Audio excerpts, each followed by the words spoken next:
Now, here are 7 reasons why you can trust the King James Version against any English version written by anybody, recommended by anybody, published by anybody, anytime, anywhere. Number 1, God promised to preserve His Word.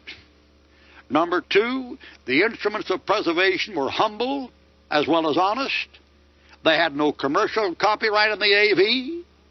The time was published was before deism, rationalism, and Darwinism. Its critics are dishonest, as you've learned now for 3 hours. It gives the preeminent place to Jesus Christ, which the New King James doesn't. The New King James Bible attacks the deity of Christ in Acts chapter 4, verse 27, and instead of telling you that Jesus Christ was God's child in Acts 4:27, it says Jesus Christ was simply God's servant. Verse 27.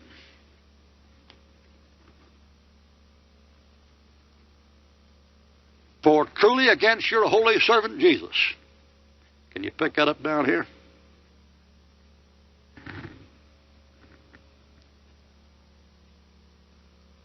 That word should be child.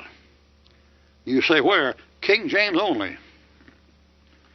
There's one English Bible that says Jesus Christ was God's child. It's that one right there. It's not this gobbledygook down here. Finally, the definite marks of supernatural guidance in the order of books and setting up of verse markings. Do you realize if you had an Old Testament in Hebrew here, that the order of books in an Old Testament in Hebrew are not the order of books as they're given here? If you had the original Hebrew manuscripts here, if the original Hebrew manuscripts are laid out in the order that an Orthodox rabbi says they should be laid out in, you'd have a Bible that ended in 2 Chronicles, not Malachi. The order of books in the King James Bible are set up in a premillennial order, and not one of the King James translators was a premillennialist. How do you account for that? The order I'm about to give you is not found in any Hebrew text available. Ezra, the Jews go back, as they did in 1918. Nehemiah, the Jews rebuild, as they're doing in 1948, 1958, 1968.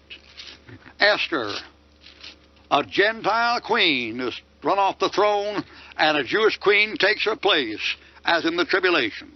Job's in the land of Uz, where the Jew will be. He's on the ground 7 days and 7 nights, 1 day for each year in the tribulation, and then of 42 chapters, 42 months in the Great Tribulation, he's restored, and the next book up shows the king on Mount Zion at Jerusalem, the millennium.